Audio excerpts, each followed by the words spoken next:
सभी मित्रांने घणी घणी राम राम सा।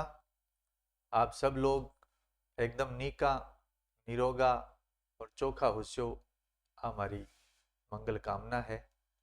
तो मैं डॉक्टर केसी बबेरवाल आज अपनी ई दूसरा चरण की क्लास में मैं था हूँ फिर राजस्थानी भाषा और बोलियां रो आपा परिचय प्राप्त करा। यूं पिछला भाग में थे देखियो कि राजस्थानी भाषा री जो बोली है बोलियां रा जो क्षेत्र है राजस्थानी भाषा को उद्भव और विकास की चरणामाती हुयो बीको ऊपर आपा थोड़ो सो विचार विमर्श कर्यो। तो अब आपनो जो भाग दूसरो है बीमा राजस्थानी भाषा री जो प्रमुख बोली है ई के ऊपर आपा विचार करा। तो सम्यक हिंदी रा प्लेटफॉर्म पर मैं डॉक्टर केसी बबेरवाल थारो हार्दिक अभिनंदन करूं। अरे घासरी रोटी ही जद बन बिलावड़ो ले भाग्यो नानो सो अमर्यो चीख पड़्यो राणारो सोयो दुख जाग्यो हूँ लड़्यो घणो हूँ सयो घणो मेवाड़ी मान बचावण ने हूँ पांच नहीं राखी रण में बेरियारी खात खिंडावण में। तो कन्हैयालाल सेठिया हमारे राजस्थानी के सबसे प्रसिद्ध तो है ही और इतने विश्वविख्यात हैं कि इनकी चाहे धरती धोरारी हो चाहे पातल और पीथल हो ये सारी रचनाएं बड़ी फेमस हुई। तो राजस्थानी भाषा और बोलियां भाग दो आपा शुरू करा। तो अब देखिए कि जो कल या यूं कहें कि पहली जो कक्षा थी उसमें हमने जो विचार विमर्श किया वो आप थोड़ा सा हम इसको रिवाइज करते हुए प्रमुख प्रश्नों पर एक नजर डालते हुए चलेंगे। सामान्य प्रश्न अगर किसी परीक्षा में आते हैं तो सबसे सरल प्रश्न आएगा राजस्थानी भाषा का उद्भव शोर सेनी अपभ्रंश। ये तो सर्वमान्य मत है राजस्थानी भाषा का उद्भव। अब इसके अंतर्गत अगर मान लो कौन से विद्वान ने कौन से उससे भाषा के प्रभाव से या भाषा के प्रकार से या भाषा के रूप से इसका उद्भव माना, जिसमें कल आपने देखा गुर्जरी अपभ्रंश है नागर अपभ्रंश है, वो हम अलग अलग विद्वानों से अपनी कक्षा में अध्ययन कर चुके। एलपी टेसीटोरी के अनुसार अस्तित्व में आई 12वीं सदी में, ये आप सबको ध्यान है। और जॉर्ज ग्रियर्सन एवं चंद्रधर शर्मा गुलेरी जी की मान्यता है। क्या मान्यता है? अब ये देखिए कोट किया गया है, ये मोस्ट इंपोर्टेंट प्रश्न हो गया। आचार्य हेमचंद्र ने अपने व्याकरण ग्रंथ आप जानते हैं शब्दानुशासन है में इसके अनेक साहित्यिक पदों को उद्धृत किया है।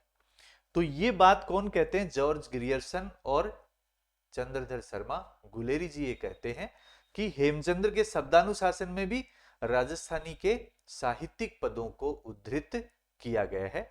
अब अगर एक कोटेशन के रूप में यह है कि हेमचंद्र के व्याकरण ग्रंथ शब्दानुशासन में किसने राजस्थानी को उद्धृत माना, तो आपके उत्तर आएंगे जॉर्ज ग्रियर्सन और गुलेरी।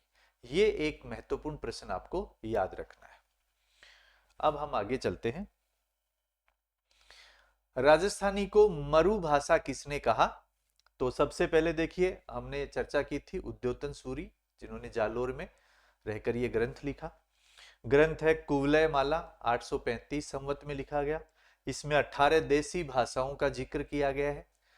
अब ये बात तो हो गई सामान्य। प्रश्न आए कि राजस्थानी को मरु भाषा किसने कहा? उद्योतन सूरी ने कहा। कौन से ग्रंथ में कहा? कुवलय माला में कहा। कितनी देसी भाषाओं का वर्णन था? 18 का था। ये ठीक है। अब इसी ग्रंथ में एक महत्वपूर्ण मोस्ट एक कथन है जो आपके सामने है कि अप्पा तुप्पा भणीरे अह पेछई मारू ये तंतो।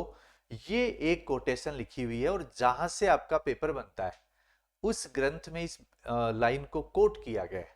तो अगर प्रश्न मेरिटोरियस आता है, यूं कहें कि जैसे केबीसी खेलते हैं तो 1 करोड़ से प्रश्न सवाल शुरू करते हैं, तो ये प्रश्न भी ठीक वैसा ही है मित्रों। अप्पा तुप्पा भणीरे अह पेछई मारू ये तंतो, ये पंक्ति कहां है? उद्योतन सूरी के कुवलय माला में इसका वर्णन किया गया है। इसको आपको ध्यान रखना है, ये मेरिटोरियस प्रश्न है, मोस्ट इंपोर्टेंट है। 17वीं शताब्दी में, अब ये और मोस्ट इंपोर्टेंट है, नो बोली छंद एक ग्रंथ हो गया।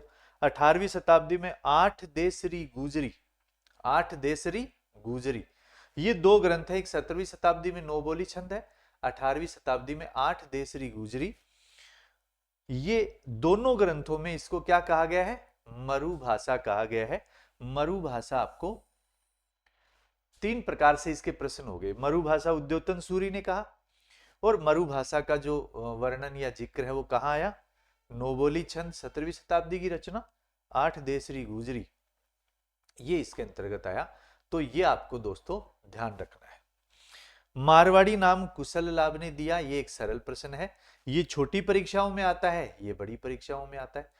भाषा बोली, क्योंकि राजस्थानी कला संस्कृति में भाषा बोली और क्षेत्र आते हैं, तो चाहे आरएस की परीक्षा हो या एसआई की परीक्षा हो या अन्य कोई महत्वपूर्ण परीक्षा हो, उसमें देखिए दोस्तों ये तो मेरिटोरियस प्रश्न है और ये सरल प्रश्नों में शामिल किए जाते हैं। नोबोली छंद और 8 देसरी गुजरी, तो इसका भी आप स्क्रीनशॉट लेंगे और महत्वपूर्ण प्रश्नों में इसको शामिल करेंगे। अब प्रमुख कथन है, क्योंकि हम जब भी भाषा बोली और क्षेत्र पढ़ते हैं तो एलपी टेसीटोरी का नाम बिल्कुल आता है। तो आप एलपी टेसीटोरी का पूरा नाम यहां पर देख रहे हैं, लुइजी पियो टेसीटोरी, एलपी टेसीटोरी। ये एक प्रमुख कथन कहते हैं कि प्राचीन पश्चिमी राजस्थानी की परवर्ती अवस्था में है, अलगाव इतना स्पष्ट हो गया कि यह बता सकना अत्यंत सरल है कि अमुक पांडुलिपि गुजराती प्रभाव में लिखी गई या मारवाड़ी शैली, क्योंकि हमारी जो मारवाड़ी है वो थोड़ी गुजराती के नजदीक है। तो ये बिल्कुल क्लियर हो गया है, अलगाव इतना स्पष्ट है कि यह बतला सकना अत्यंत सरल है कि अमुक पांडुलिपि गुजराती के प्रभाव में लिखी गई या फिर मारवाड़ी शैली में। ये बात बड़ी सरल है। तो एलपी टेसीटोरी जो है इस बात को वैज्ञानिक कथन के रूप में कहते हैं कि दोनों भाषाओं में अलगाव इतना स्पष्ट था कि ये कौन सी शैली में लिखी गई है, बिल्कुल सरल तरीके से हम बता सकते हैं। तो सरल कौन करेंगे? एलपी टेसीटोरी करेंगे। ये कथन मोस्ट इंपॉर्टेंट है, ये बड़ी परीक्षाओं के बड़े प्रकरण में पूछा जाता है, तो आपको इसको कोट करना है दोस्तों कि ये मोस्ट इंपॉर्टेंट प्रश्न है, ये एलपी टेसीटोरी का कथन। अब देखिए राजस्थानी भाषा विकास के 4 चरण किसने माने? एलपी टेसीटोरी ने 4 चरण माने हैं। अब सरल प्रश्न आएगी, निम्न में से कौन सा चरण एलपी टेसीटोरी ने नहीं माना? तो मोस्ट इंपॉर्टेंट प्रश्न बनता है। अब इसमें उलझना नहीं है, आप शांत भाव से इसको समझेंगे। 4 चरण है। गुर्जर अपभ्रंश को लिख दिया, प्राचीन राजस्थानी, मध्य राजस्थानी, अर्वाचीन राजस्थानी। अर्वाचीन जो प्राचीन नहीं है, ठीक है। गुर्जर प्राचीन, मध्य, अर्वाचीन, ये बहुत ही साइंटिफिक तरीके से इन्होंने विभाजन किया और 4 इसके क्या मान लिए? विकास के चरण हैं, 4 विकास के सोपान। ये मोस्ट इंपॉर्टेंट है, ये मेरिट वाले प्रश्नों में आता है, इसको भी आपको ध्यान से देखना है। तो एलपी टेसीटोरी की बात आए तो ये इस तरह के नाम गुर्जर, प्राचीन, अर्वाचीन, ये एलपी टेसीटोरी देंगे और कोई नहीं देगा। आप कितने भी विद्वानों को पढ़ लेंगे, कितने ही वैयाकरणों का अध्ययन करेंगे, ऐसा विभाजन नहीं आएगा। तो एलपी टेसीटोरी क्या है? स्पेशल कथन देने वाला है, स्पेशल वर्गीकरण करने वाला है, तो ऐसा करके आप याद रखेंगे। फिर आते हैं प्रोफेसर नरोत्तम स्वामी, 2 ही चरण है, प्राचीन राजस्थानी और नवीन राजस्थानी। ये विक्रम संवत से पूर्व है 1600 और ये विक्रम संवत के बाद है। ये सामान्य, ये परीक्षा में अमूमन कम आता है। फिर आते हैं डॉक्टर नामवर सिंह, ये दोस्तों फिर मोस्ट इंपॉर्टेंट है। नामवर सिंह बहुत ही अच्छे आलोचक हैं और इनका प्रश्न आना बिल्कुल सुनिश्चित होता है। अब वहां देखिए कि इनसे पहले नरोत्तम स्वामी प्राचीन और नवीन, और अब आप गौर करेंगे नामवर सिंह पूर्वी राजस्थानी और पश्चिमी राजस्थानी। अब ये बात तो हो गई सरल, लेकिन इनका प्रश्न कैसा आता है? कथन के साथ आता है। कैसा आएगा? नामवर सिंह का कथन है कि पूर्वी राजस्थानी ब्रजभाषा से प्रमाणित है और जबकि पश्चिमी राजस्थानी गुजराती से साम्य रखती है। गौर करिएगा कि पूर्वी राजस्थानी ब्रजभाषा से प्रमाणित है जबकि पश्चिमी राजस्थानी गुजराती से साम्य रखती है। तो पूर्वी राजस्थानी को ब्रजभाषा से प्रभावित मानने का कार्य किसने किया?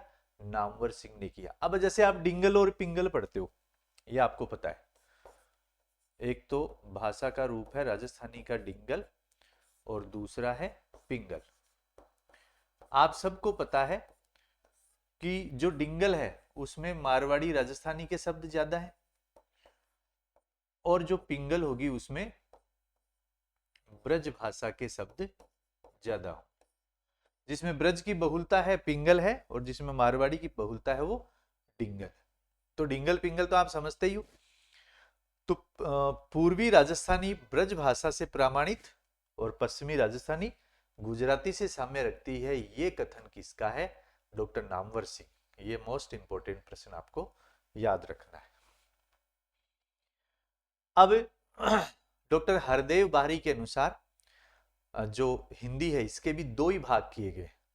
तो नरोत्तम स्वामी ने भी दो ही भाग किए, नवीन और प्राचीन, और एलपी टेसीटोरी ने 4 भाग कर दिए और इनसे पहले नामवर सिंह जी ने 2 भाग किए।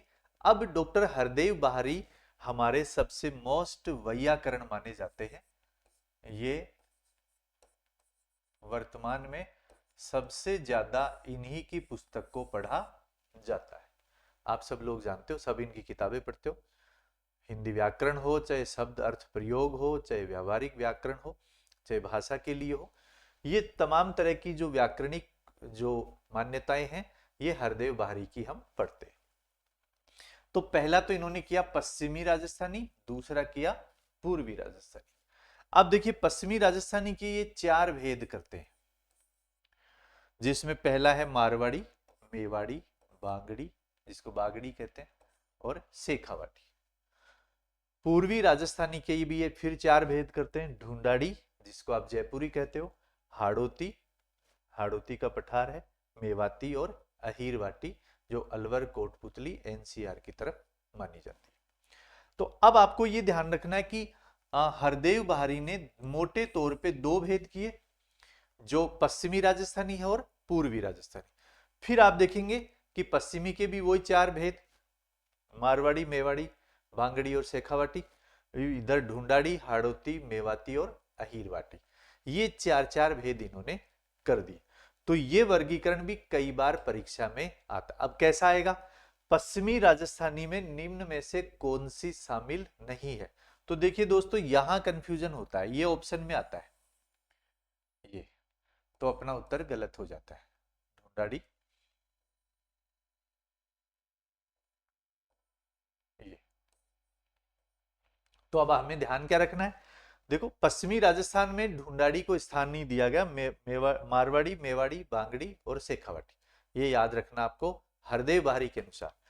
ढूंढाड़ी है वो पूर्वी राजस्थानी में शामिल है, हाड़ोती, मेवाती और अहीरवाटी, ये तो आपको समझ में आ जाएगी। तो ये जयपुरी ऑप्शन में आ सकता है, ये मोस्ट इंपोर्टेंट है, इसका भी आप स्क्रीनशॉट ले सकते हैं। फिर बात आती है एकदम सूक्ष्म अध्ययन करने की, यहां से बहुत अच्छे प्रश्न आपको मिलते हैं। तो सूक्ष्म अध्ययन करने के लिए देखिए भाषा, बोली और क्षेत्र आप हर किताब में पढ़ लेते हो, विस्तार भी खूब है, सभी है, लेकिन बार बार उसको आप भूल जाते हो। तो मेरा ये मानना है कि अब आपको इसको बड़े ध्यान से सुनना है, ध्यान से देखना है, जहां आपको ये लगे कि यहाँ थोड़ा सा हमें समझने की जरूरत है, तो उसका आप स्क्रीनशॉट लेके उसको बार बार देखेंगे तो स्थायी मेमोरी में आपके चला जाएगा। अब आइए दोस्तों, सबसे पहले हम अध्ययन कर रहे हैं मारवाड़ी का। सूक्ष्म अध्ययन हम एक एक भाषा का करेंगे, तो सर्वप्रथम मारवाड़ी का करते हैं। आरंभ 8वीं सदी में हुआ, सामान्य बात है। प्राचीन नाम मरु भाषा है, आपने पढ़ा, उद्योतन सूरी ने मरु भाषा नाम दिया। और फिर यहां आपने देखा कि 2 ग्रंथ ऐसे थे 17वीं और 18वीं शताब्दी के, जिनमें मरु भाषा का प्रयोग किया गया। और जो मारवाड़ी नाम है वो मैंने नीचे लिखा था कुशल लाभ। मारवाड़ी नाम देने वाले विद्वान कौन थे? कुशल लाभ, ये आपको याद रखना है। प्राचीन नाम मरु भाषा हो गया। उत्पत्ति गुर्जरी अपभ्रंश से होती है, या पहले भी पढ़ चुके। उपबोलियां, अब यहां से एक प्रश्न आता है कि निम्न में से कौन सी मारवाड़ी की उपबोली नहीं है, तो यहां आपको ध्यान रखना है। तो इसमें देखिए ऑप्शन में क्या आएगा? गोड़वाड़ी, देवड़ावाटी, थली और ढटकी, ये आपको 4 नाम मुख्य रूप से ध्यान रखने हैं। बाकी मेवाड़ी, बागड़ी और खैराड़ी कहते हैं, ये इसी मारवाड़ी के समकक्ष होने के कारण, सामीप्य होने के कारण मेवाड़ी और बागड़ी। एक शेखावाटी है, शेखावाटी में सीकर, चूरू, झुंझुनू जो 3 जिले हमारे माने गए, और नागौर का भी कुछ हिस्सा है जो मारवाड़ी बोलता है, वो शेखावाटी में शामिल है। तो लेकिन ऑप्शन में क्या है, ये नाम ज्यादा आते हैं, गोड़वाड़ी, देवड़ावाटी और थली और ढटकी, ये मारवाड़ी की ही उपबोलियां हैं, ये आपको ध्यान रखना है।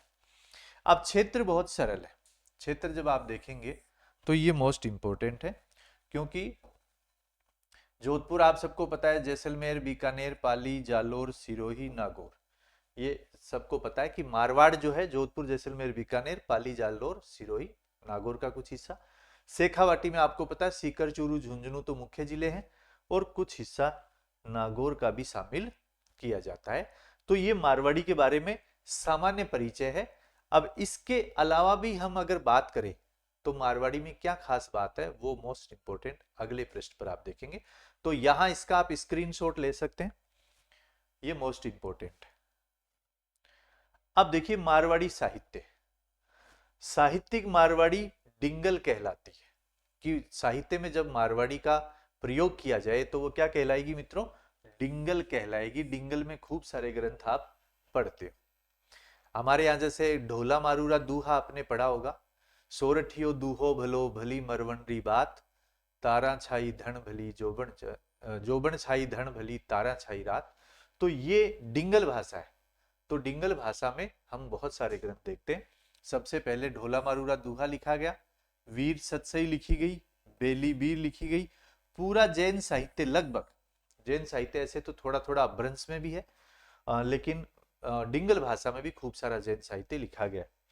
मीरा साहित्य, ये तो आप सबको पता है कि डिंगल भाषा में और मारवाड़ी में, राजस्थानी मारवाड़ी में मीराबाई का साहित्य लिखा गया है। मेरो तो गिरधर गोपाल दूसरों ने कोई, जाके सिर मोर मुकुट मेरो पति सोए, मीरा हरि चरणन की दासी, ऐसे खूब सारे पद आप पढ़ते हो।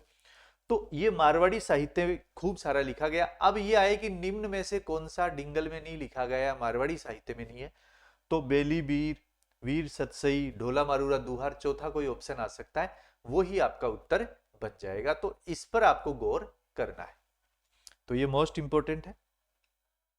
अब मारवाड़ी की भाषा जो है उसकी वैज्ञानिक विशेषताएं क्या है, मारवाड़ी जो भाषा है उसकी वैज्ञानिक विशेषताएं क्या है। तो अब आपको ये देखना है मोस्ट इंपोर्टेंट, कि अब ये मेरिटोरियस प्रश्न हो गया, क्योंकि देखिए सरल रूप से मैंने फिर कहा आपको कि आप अब तक आसान आसान शब्दों को, आसान आसान प्रश्नों को आप पढ़ते आए हैं, आपने याद भी किया है, अच्छे पाठक हैं आप, अच्छे विद्यार्थी हैं, अच्छे विद्वान साथी हैं। लेकिन आपने जहां गौर नहीं किया वहां मैंने परीक्षक की नजर से देखा है, और परीक्षक की नजर से कोई चीज छूट नहीं सकती, ये मेरा विश्वास रखिएगा।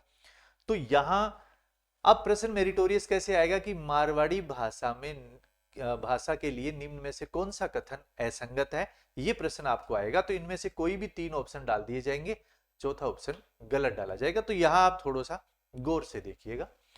पहला है मोस्ट इंपोर्टेंट, संबंध कारक में रो, रा, री का प्रयोग किसमें है दोस्तों, संबंध कारक। अब आप कारक पढ़ते हो तो संबंध में क्या आता है, जैसे हम अक्सर सर्वनाम के आधार पे देखते हैं, मेरा, मेरी, मेरे हो गया, है ना, का, के, की हो गया, पेन का रंग काला है ना, उसका घर ये है। तो का, के, की जगह क्या हो गया, रा, रे, री, है ना।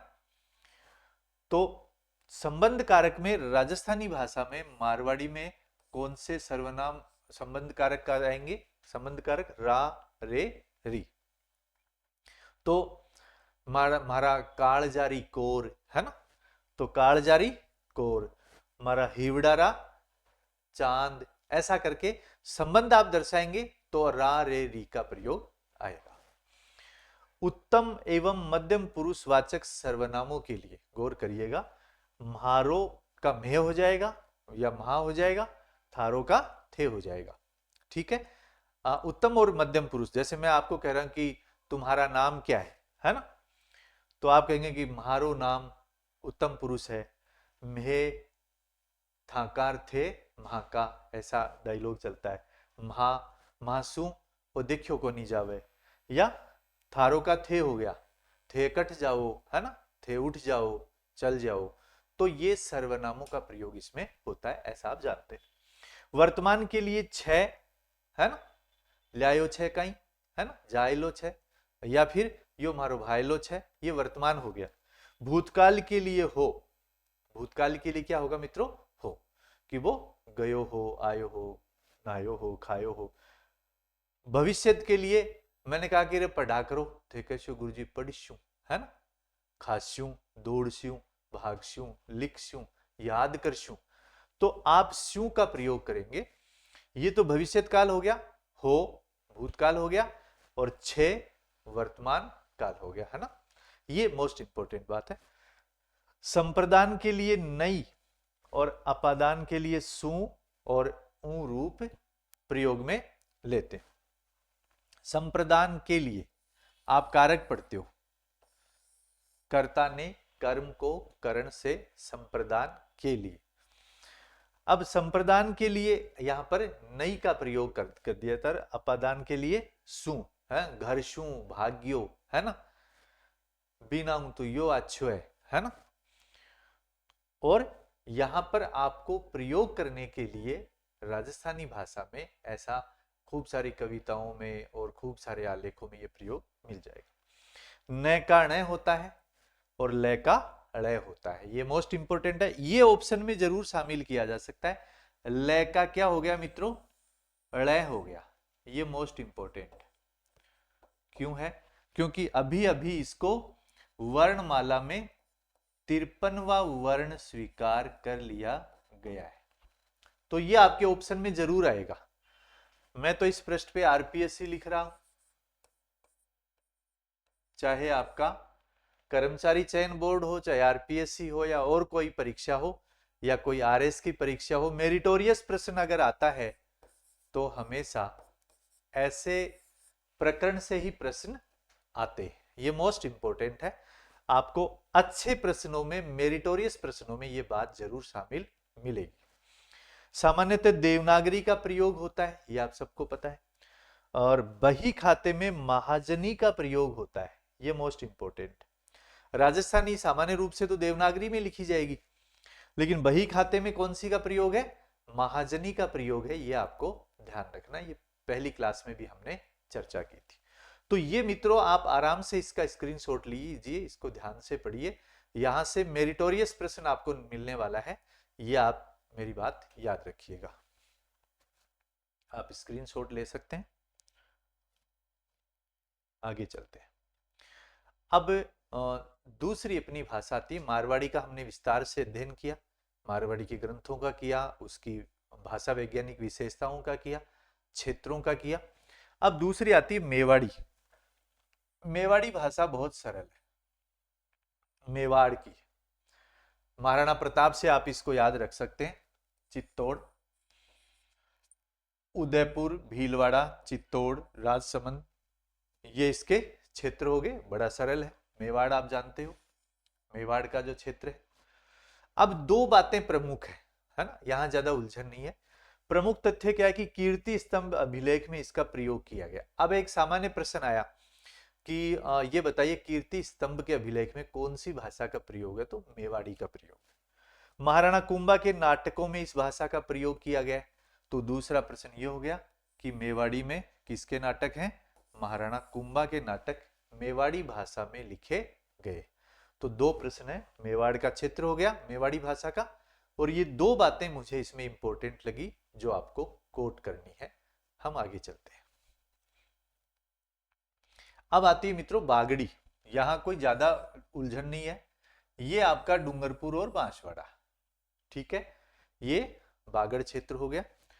और यहां बेसिकली क्योंकि बागड़ी क्या है, ये सहायक बोली भीली है, भीली के, क्योंकि बांसवाड़ा डूंगरपुर में भील प्रजाति के लोग ज्यादा है, भीली बोली बोली जाती है, तो कई उलझने वाली बात नहीं। च छ का क्या होता है, स हो जाता है। सहायक बोली भीली है और गुजराती का प्रभाव है, क्योंकि आगे गुजरात बॉर्डर होने के कारण गुजराती का प्रभाव इस पर देखा जाता है। तो ये सरल प्रकरण है, आप याद रखेंगे। फिर आती है मोस्ट इंपोर्टेंट ढूंढाड़ी, क्योंकि ढूंढाड़ी बेसिकली जयपुर की बोली है, जयपुर हमारी राजधानी है और जयपुर में पूरे राजस्थान के लोग रहते हैं। ढूंढाड़ी को भी बोलते हैं कोड़े जाओलार, इंडिया और बिंडिया और काइच है, ओछ है। तो ये अलग अलग मतलब फ्लेवर में इसके प्रभाव को हम देख सकते हैं। तो सबसे बड़ी बात क्या है कि एक झाड़ सा ही नाम आता है, ये इसके लिए कई बार कई परीक्षाओं में पूछा गया, एक तो ये याद रखना है। बाकी ढूंढाड़ी की ही जो उपबोली है वो हाड़ौती मानी जाती है, ये भी आपको ध्यान रखना है। एक तो ये इंपॉर्टेंट बात होगी हाड़ौती।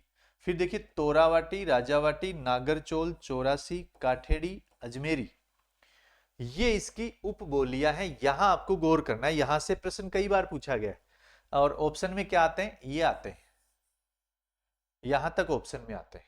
ठीक है, तोरावाटी, राजावाटी, नागरचोल, चौरासी और काठेड़ी, ये ऑप्शन में आएंगे, अजमेरी नहीं आएगा, क्योंकि आपको पता है क्षेत्र जयपुर, टोंक, किशनगढ़, अजमेर, ब्यावर, ये इसके क्षेत्र माने जाते हैं। तो यहां क्षेत्रों को लेके कोई संकट नहीं है, हर कोई ये जानता है। इस पर आपको गौर करना है, तोरावाटी, राजावाटी, नागरचोल, चौरासी, काठेड़ी, अजमेरी नहीं पूछेंगे, ये आपको ध्यान रखना है, बस यहीं पे आपको गौर करना है। अब इसका साहित्य क्या है, दादू साहित्य में पूरी ढूंढाड़ी बोली है। दादू दयाल को आप जानते हो, बहुत अच्छे संत हैं, रजब दास उनके शिष्य हैं। तो इसमें ढूंढाड़ी बोली आपको मिलती है। अब एक मोस्ट इंपोर्टेंट प्रश्न है कि बाइबिल का अनुवाद ईसाई मिशनरियों ने कौन सी भाषा में किया था, ढूंढाड़ी में किया था। किसका अनुवाद है मित्रों, बाइबिल का। ये कोई अच्छा प्रश्न बनाने वाला व्यक्ति है, वो इस ढूंढाड़ी बोली में बाइबिल का अनुवाद ईसाई मिशनरियों ने किया है, ये प्रश्न डाला जा सकता है। तो यहां आपको गौर करना है कि बाइबिल का ढूंढाड़ी में अनुवाद किसने किया, ईसाई मिशनरियों ने। अब प्राचीनतम उल्लेख क्या है कि 18वीं सदी में, जैसे अभी अपन जिक्र कर रहे थे, 8 देश गुजरी जो ग्रंथ है, इसमें सर्वप्रथम आपकी ढूंढाड़ी का प्राचीनतम उल्लेख मिलता है। कौन से ग्रंथ में, 8 देश गुजरी वाले में इसका उल्लेख मिलता है। तो ये ढूंढाड़ी का जो प्रकरण है, ये आपको इसकी उपबोलियों के आधार पर एक अच्छा प्रश्न बनता है। बाइबिल का अच्छा प्रश्न है और दादू साहित्य इसमें लिखा गया, ये सरल प्रश्न है। आगे चलते हैं। अब आपकी बोली आती है मेवाती। मेवात क्षेत्र अलवर को कहते हैं। अलवर, भरतपुर, गुड़गांव, झिरका, फिरोजपुर, वल्लभगढ़, पलवल, ये सारा जो क्षेत्र है वो मेवात क्षेत्र है। राठी, कठेर इसकी बोलियां हैं। तो मेवाती पश्चिमी हिंदी व राजस्थानी के मध्य सेतु मानी जाती है। ये सरल प्रश्न है मित्रों, कई बार पूछा गया है, तो इस पर आपको गौर करना है कि मेवाती क्या है, पश्चिमी हिंदी व राजस्थानी के मध्य सेतु मानी जाती है। ये मोस्ट प्रश्न हो गया, इसको मैंने कोट कर दिया। संत लालदास, डूंगर सिंह, सक्के, चरणदास, ये मेवाती में लिखते हैं। बाबा चरणदास, संत चरणदास बहुत फेमस है, और इनसे ज्यादा फेमस इनकी दो जो ये शिष्या हैं, सहजोबाई और दयाबाई, इनकी रचनाएं भी कौन सी भाषा में है, मेवाती में है। ये प्रश्न कई बार पूछा गया है, ये आपको याद रखना है। सहजोबाई और दयाबाई, ये मोस्ट इंपोर्टेंट है। क्षेत्र आपके सामने, ये बड़े सरल है। तो सहजोबाई और दयाबाई मेवाती में लिखती हैं, ये ध्यान रखना है। अब आती है मालवी, जो मालवा का पठार है उसके आसपास की बोली है, और मालवी की ही सहायक बोली है, या मालवी से ही निकली है, निमाड़ी। तो यहां पर इसकी जो उपबोलियां है, इसका प्रश्न जरूर आता है, जिसमें निमाड़ी है, रांगड़ी है, रतलामी है और पाटवी। रांगड़ी आप सबको पता है, थोड़ी कर्कश है और राजपूतों की भाषा है, रजवाड़ों की भाषा है। तो मालवी के लिए आपको निमाड़ी, रांगड़ी, रतलामी और पाटवी, ये नाम याद रखने हैं। और ये सहायक बोली इसकी कौन सी है, निमाड़ी, ये मोस्ट इंपोर्टेंट। अब आती है मोस्ट इंपोर्टेंट अहीरवाटी। अहीरवाटी के अलग से प्रश्न आने लग गए आजकल। अहीरवाटी जो है, अब देखिए अलवर को हमने मेवात क्षेत्र भी माना, लेकिन अलवर के कुछ हिस्से, कुछ तहसील, बहरोड है, मुंडावर है, गुड़गांव, रेवाड़ी, महेंद्रगढ़, कोटपुतली, ये हिस्से लिख दिए। तो ये तो इसके हो गए क्षेत्र, ठीक है। अब हम जब देखते हैं कि अहीरवाटी का एक तो नाम क्या है, हीरावल है, क्योंकि इसमें अहीर जाति के लोग इधर संख्या ज्यादा है, जिनको यादव कहते हैं वो अहीर कहलाते हैं। हीरावल हो गया। दूसरा है ये राठ तो क्षेत्र है, और राठ क्षेत्र वालों के द्वारा जो बोली जाने वाली बोली उसको राठी कहा गया है। ये राठ बेसिकली क्षेत्र है, और इसके द्वारा जो इसमें रहने वाले जो लोग बोलते हैं उस भाषा को क्या कहेंगे, राठी कहेंगे, ठीक है। तो अहीरवाटी हीरावल है और राठी है, ये आपको याद रखना है। अब मोस्ट इंपोर्टेंट क्या है, निमराना के राजा चंद्रभान चौहान के जो दरबारी कवि हैं जोधराज, इन्होंने हम्मीर रासो लिखा है। वो कौन सी भाषा में लिखा है, अहीरवाटी में लिखा है, ये आपको याद रखना है।